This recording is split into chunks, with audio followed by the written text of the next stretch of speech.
My name's Greg Knapp. This is the Greg Knapp Experience, your 20 to 30 minute thrill ride for your commute or your workout. Biden calls a Fox News reporter an SOB, and another double standard is exposed. We'll get to that. Are fact checkers used to confuse you? Cheryl Atkinson says yes. Neil Young tells Spotify Joe Rogan goes or I go. All right, Neil, see you later. Another mask mandate is struck down as illegal, and the Supreme Court takes up racial preference in college admissions case. It's about time. We're going to get to all that and a lot more coming up in this edition of the Greg Knapp Experience. Let's go. So we'll start with this. Biden was doing a little presser yesterday after he talked about inflation and prices and all this other kind of stuff. And boy, he came out and said, well, let me let you hear it. It was Peter Doocy from Fox News Channel that shouted out a question about inflation right before the president kind of, well, got a little upset. So Doocy shouts out, "Do you think inflation is a political liability in the midterms?" And here's what he says. Listen to this. That's a great asset. More inflation. What a stupid son of a bitch. What a stupid SOB by the President of the United States of America. I mean, this is a threat to democracy. Okay, yes, we heard from you. This is a threat to democracy. This is a tyrannical bully. I mean, doesn't he believe in freedom of the press? Doesn't he believe in freedom of speech? Oh, wait, that's only under Trump. This was just a stupid reporter asking a stupid question, so of course the president had every right to say this. Look, this isn't a big deal. It really isn't. Presidents say this kind of stuff all the time. It was a hot mic moment. Who cares? The reason that I care is it's another reason we don't trust the mainstream press, because I didn't see a whole lot of reporters running to the defense of Peter Doocy, and I did see many reporters mocking him online. Well, it was a stupid question. Well, it's about time that Fox News gets taken down a peg or two. Oh, well, I bet Fox News is going to make this a big story for the next 5 days. If you remember, anytime Acosta, the CNN reporter who used to accost the president, anytime that he was taken over the coals by Trump, I mean, it was, oh, clutch the pearls. Oh, get me some smelling salts. I can't believe that democracy is about to be destroyed. But, Biden does this, and he's been doing it over the last week or so because he's in such trouble with his polling numbers, then it's no big deal, right? Now, I will say this. Biden was right that it was a stupid question. Of course, inflation is a political liability, but the reason Doocy asked that is he was told that he could only ask questions that were on inflation. They were running out of the room, and he was just trying to get a reaction from the president to get him talking. That's what reporters do. Well, last week, partisan reporter Yamiche Alcindor, and John Sexton reporting on this, pulling it all together, was praising Biden for not lashing out at reporters. President Biden, in the longest news conference in presidential history, made news, pushed back on critics, called out lies, took responsibility for mistakes. Really? Expressed surprise that the Republicans talked foreign policy and didn't lash out on reporters. Quite the change. See, he's so different than Trump. Well, the problem is, that's not true. Biden had lashed out at a reporter during the press conference. We talked about it last week. The reporter was asking Biden about his commitment to civility. And he said, hey, we understand that you're putting people in the same camp who are against you as in the camp of Bull Connor, George Wallace, and Jeff Davis. And the president said, no, that's not what I said. Look what I said. Go back and read what I said. He was angry. He got upset. And then last Thursday, Biden lashed out at a different Fox News reporter who asked about Russia, said, why are you waiting on Putin to make the first move, sir? Biden, what a stupid question. So 3 times now in the last week that Biden has attacked the press, and CNN's Brian Stelter just retweeted snarky comments. He retweeted this from Jen Cheney. Of course, this will probably be the lead story on Fox News for the next 2 days, turning it into a thing when it really should be a blip. So the president lashes out at a reporter with crude language. CNN Stelter's only concern is Fox News will make it a story. Now, the good news is Peter Doocy took it all in stride, and we'll get to that in a second. Oh, but one last one. CNN's Brian Stelter, I was just talking about him. Twitchy found a tweet from a few years ago when Trump was president, and this is what Stelter said. It was wrong when Trump was just a candidate. It's even worse now that he's the president. These jabs expose journalists to threats and intimidation. And it was simply a situation extremely similar to what just happened there with Biden. There's also a clip from President Biden last January when he became president, warning he would not tolerate any disrespect and talking down to colleagues. So I want to remind you of that. Listen to this one. But I'm not joking when I say this. If you're ever working with me and I hear you treat another colleague with disrespect, talk down to someone, I promise you I will fire you on the spot. Fired on the spot. What do you think that Joe's not going to resign on the spot? Talking down, disrespecting colleagues. Well, I mean, the press really aren't his colleagues. I mean, yeah. Peter Doocy, meanwhile, like I said, he handled it very well. He went on Sean Hannity, and he said that the president actually called him on his cell phone, and the president said to him, it's nothing personal, pal. And he said, we went back and forth. We were talking about just kind of moving forward. I made sure to tell him I'm always going to try to ask something different than everybody else is asking. He said, well, you got to. So I'll keep doing it. And he said, hey, Sean, the world is on the brink of like World War III right now with all the stuff going on. I appreciate the president took a couple minutes out of his evening while he was still at his desk to give me a call and clear the air. I don't need anybody to apologize to me. He can call me whatever he wants as long as it gets him talking. I think that's enough. We can move on. We can move forward. There will be years, 3 to 7 years of opportunities to ask him about different stuff. No, not 7 years. 3 at the most. Come on, man. Biden had been meeting with the Competition Council and members of his cabinet Monday to discuss ways to lower prices for American families. Wait a second. So Biden's trying to do something about inflation by finding ways to lower prices. Now, that sounds great, but here's what I hear. I'm from the government, and I'm here to help. No, because Joe Biden has no idea how to handle inflation. So what he will probably try to do, let's put in some price controls. Let's do some more central planning. Let's get the government involved. Let's make it harder for businesses to do what they do. Let's use more of the Fed. Let's print more money. All that stuff is going to backfire, man. Price controls, you end up with shortages. Spending more money, you get more inflation. Everything he's talking about doing is the stuff that will make this worse.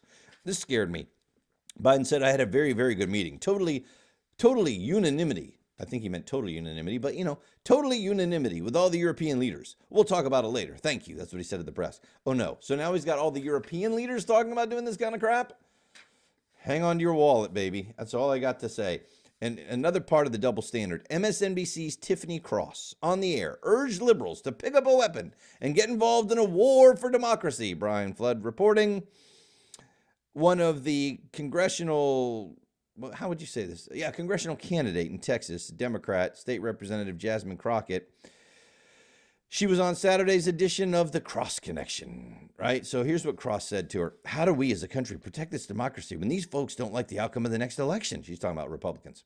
And Jasmine, you're running for Congress in Texas where this is a problem, where they have partisan poll watchers. Don't most states have partisan poll watchers? Some Democrats and some Republicans, and they both watch each other and they both watch the both? Yeah, but Texas is the worst. Partisan poll watchers. An open carry state. Is she suggesting that people are going to come in shooting? It sure sounds like it. It's a very fragile situation we're in right now. What's your message to the people that you're running to represent? What's your message to our viewers today? And she ended up saying, I know I wouldn't be here, but for those that fought before me, she said black women fought before. So I'm going to continue this fight. We can't let up. If we say we've been defeated, then they have won. This is a war. This isn't a battle. We absolutely will win this war. So the MSNBC anchor Cross replied, it is indeed a war. And I have to say, they have won some battles, Jasmine, but we have to keep our eye on the war. And everybody needs to pick up a weapon and get involved because this is for the safety and lasting of the country. Okay, so it's a war and everybody needs to pick up a weapon, but don't worry, that's only metaphorical. That's not really enticing people to pick up a weapon. But when a Democrat does it, that's what it means. Republican says that it's a dog whistle. It's about telling people to take to the streets. There'll be blood in the streets. Because that's the double standard I'm talking about.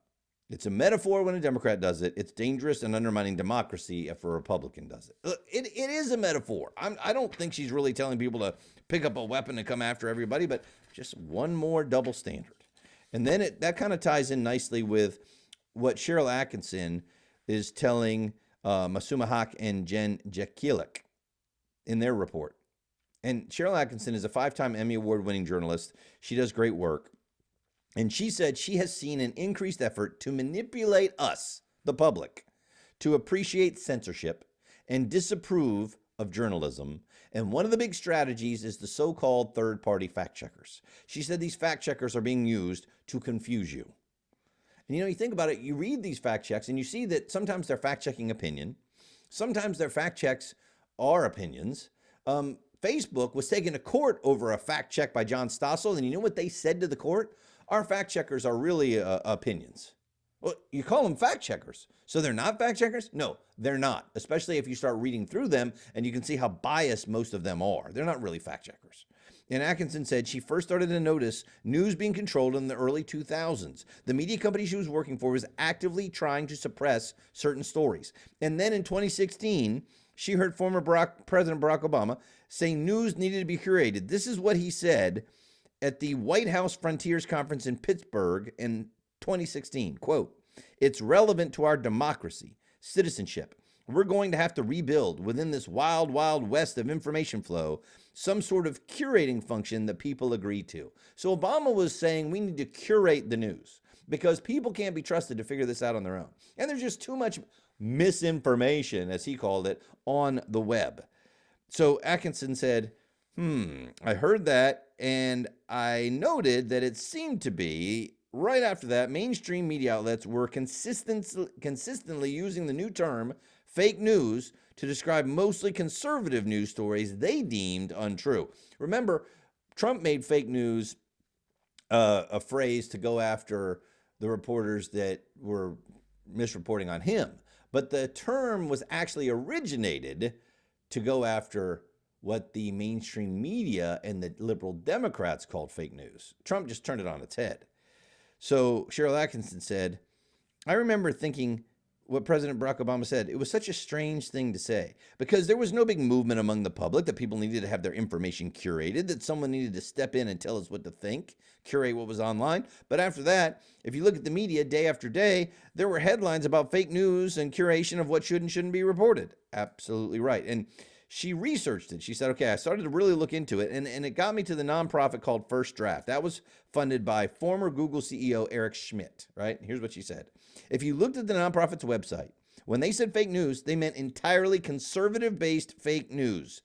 From their viewpoint, it was fake news. There was no liberal version of fake news, and then within a matter of weeks, Obama gives a speech, the media takes off, and they run with it. Exactly right. And she criticized large news outlets for being a mouthpiece of the government or other special interest groups instead of challenging them and holding them accountable. Is that not what you see now? When's the last time you saw mainstream news reporters going after the government narrative since Trump's been out of office? Have you seen any of them really questioning hard what Dr. Fauci has been saying about COVID? No. In fact, they're trying to silence anybody who does. She said, Cheryl Atkinson again, that right after the pandemic began, she went and talked to a bunch of scientists trying to figure this stuff out on her own. And some of them were opposed to what Fauci was saying. And she said, why aren't you speaking out? They said that they were afraid. Quote, they said they dare not speak out for fear of being controversial. For fear of being called coronavirus deniers, because that phrase was starting to be used. They feared contradicting Dr. Fauci. They said he had been lionized and canonized in the press for reasons they could not understand. Well, because he was talking against Trump. That's why. It's not that hard to understand. Atkinson said the National Institutes of Health used taxpayer money to fund gain-of-function research in partnership with China. Media reports, of course, said that's not true. And by the way, I'm going to go deeper on this. Friday, I'm having a special edition of the show. Eleanor Bartow with The Federalist. She's written a lot of articles on this. I had about a 30-minute interview with her that I think you're going to want to hear. That's Friday. So back to Atkinson, she said, the narrative is being managed in another way I remembered after reviewing the grants themselves to my satisfaction on the gain of function. She said, I didn't know it was true until I found the documentation. Yeah, it's all about how you define gain of function. And it sure looks like we funded gain of function. She said another way to confuse the public about the truth is to label something a conspiracy, because then, well, it must not be true. The people want to control the information. Understand that if they can only control a few basic sources, Google, Twitter, Facebook, Wikipedia, then they've got a lock on information because we're just funneling everybody into a very few sources of information on the internet. She said their goal is to make you believe you are in the minority, make you afraid to raise objections to their narrative. She's spot on, isn't she? I mean, isn't that exactly what you're seeing? where people are afraid to post certain things because they'll be deplatformed. They're afraid to even say certain things in mixed company because somebody might call them a name. It's happening. And that's not what America is supposed to be. Whatever happened to, I disagree with what you're saying, but I will fight to the death for your right to say it. No, that's out the window. We're in 1984 now. And speaking of things that'll probably be fact-checked, how about Peter Schweizer's new book? And by fact-checked, I mean, not fact-checked, just slimed and smeared. Peter Schweizer has a new book, Red-Handed, How American Elites Get Rich Helping China Win. He was on Mark Levin's show, and he said some $31 million from operatives linked to the highest levels of Chinese intelligence made it to the Biden family. Joe Biden's son, Hunter, was engaged in deals with the Chinese Communist Party operatives while his father was serving as vice president and president. He said, these deals, which we lay out in the book, were carried out by a couple of individuals. One is a guy named Che Feng. Hope I'm pronouncing his name correctly. Hunter Biden, in the emails, refers to him as the super chairman. That's kind of his nickname for him. And he says in one email, I don't believe in the lottery anymore, but I believe in the super chairman. That's great.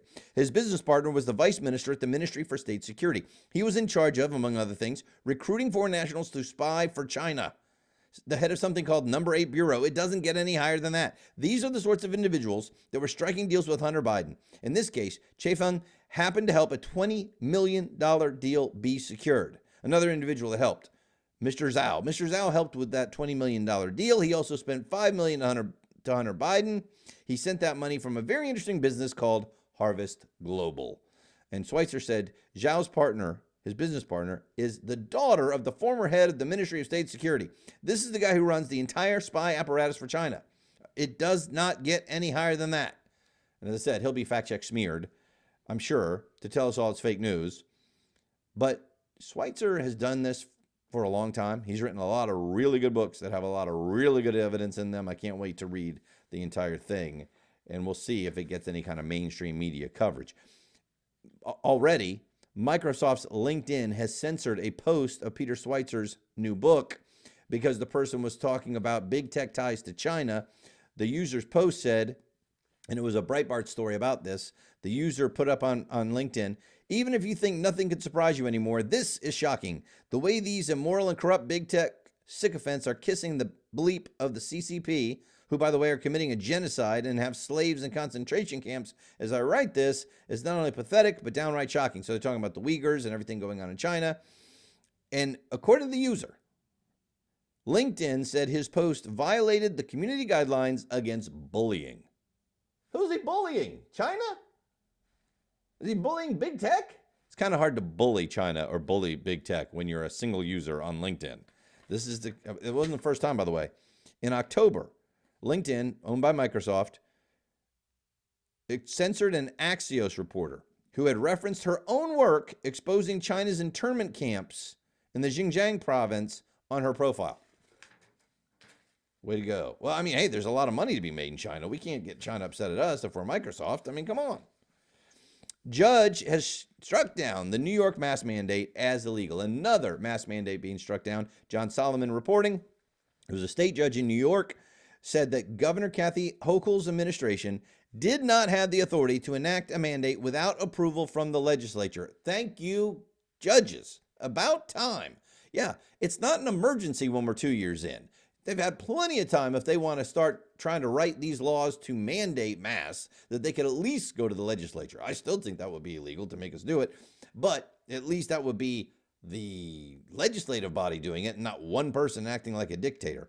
The judge said the rule amounted to a law that was promulgated and enacted unlawfully by an executive branch state agency, therefore void and unenforceable. That he announced that it must fail as violative of the State Administrative Procedure Act. Good job, Judge. You know, rock and rollers, they used to be radical, man. They used to be out there. They used to fight the power. They used to be all for free speech. They used to try to stand up for the little guy and people that were trying to push back on the big narratives. Well, Neil Young is old, and he has become what he used to sing against. So Neil Young put a letter up to his management team and said he wanted his music pulled from Spotify because Spotify is providing a platform for podcast host Joe Rogan to spread COVID-19 misinformation. I've listened to Rogan stuff. It's very good. He has on doctors that have impeccable resumes, and he's giving a different point of view. Can't have that. No, no, no, no. Can't have that. Well, Young reportedly wrote in the letter that he wants Spotify to know immediately, today, all in caps, that I want all my music off their platform. They can have Joe Rogan or Young, not both. Yeah, glad to see you standing up for free speech there. Good job, Neil Young. And finally, the Supreme Court is taking up two cases, challenging the racial preferences. One is at Harvard, one is at the University of North Carolina, and it's about time. And supposedly in America, we're all about treating each person as an individual equally under the law. And there's some people on the left, especially, that want people treated by the group that they put themselves in. Or based on what? I don't know. Based on skin color, based on sexual orientation, based on their preferred pronouns, based on whatever they want, putting them in a certain group, claiming that they are oppressed and therefore they need special treatment. And that's not what America's supposed to be about. The best was 2007. Chief Justice Roberts, in another case, said this: the way to stop discrimination on the basis of race is to stop discriminating on the basis of race, not to perpetually say we've got to discriminate on race to fix discrimination on race. So it's about time that the Supreme Court takes this up. Racial quotas are forbidden in our law, in our Constitution. However, Grutter versus Bollinger, 2003. So think about it, 19 years ago. It was a 5-4 majority decision that was wrong then and wrong now. It said race can be a plus factor to help colleges seek the educational benefits that flow from a diverse student body. So they basically said, yeah, this is against the Constitution, but we're going to let it go for a little bit. We're just going to call it a plus factor. And it went on. We expect that 25 years from now, the use of racial preferences will no longer be necessary to further the interest approved today. Now, that was 23 years ago, and the race mongers have just gotten it worse. They just keep saying it's never enough, never enough, never enough, and it's just a systemically racist nation, so we just have to keep doing this. But it's so untrue, because if you notice, there was a story a couple months ago about white people claiming to be other races to try to get into college. Why would you claim that if it's systemically racist about getting into college? That's interesting, isn't it? Well, 2 decades later, after the progressive zeal for divvying up people by race, the Wall Street Journal says, it's only increased. Race, ethnicity, sexuality, colleges. We've seen this. They're now having segregated dorms and segregated graduation. The stuff we fought against for decades to get rid of, they're bringing back with a vengeance. And now, instead of the goal of equality, where everyone's treated equally under the law, they want what they call equity, which they mean as equal outcomes regardless of the inputs, which means, of course, you're going to have to do unequal treatment to others in order to get what you believe is an equal outcome. Now, here's what the petition to the Supreme Court said about these racial preferences. Get this. Harvard, in the top academic decile, you're in the top 10% getting into Harvard, right? Top 10% applicants. 56.1% of black applicants in the top academic decile are approved. 31.3% of Hispanics are admitted. 15.3% of the whites in the top academic decile are admitted, and only 12.7% of Asians in the top decile are admitted. Is that not discrimination based on race? Well, you see, we were getting too many Asians, and they were just doing too well on the test, and their grades were just too good, and we just had to do something to get it more diverse. Yeah, that's called discrimination. If 100% of the Asians get in because they're all awesome and they did everything they needed to get in, they should be getting in. A black participant who's in the 4th lowest decile has a higher chance of admission than an Asian American in the top decile. Now you tell me that's fair.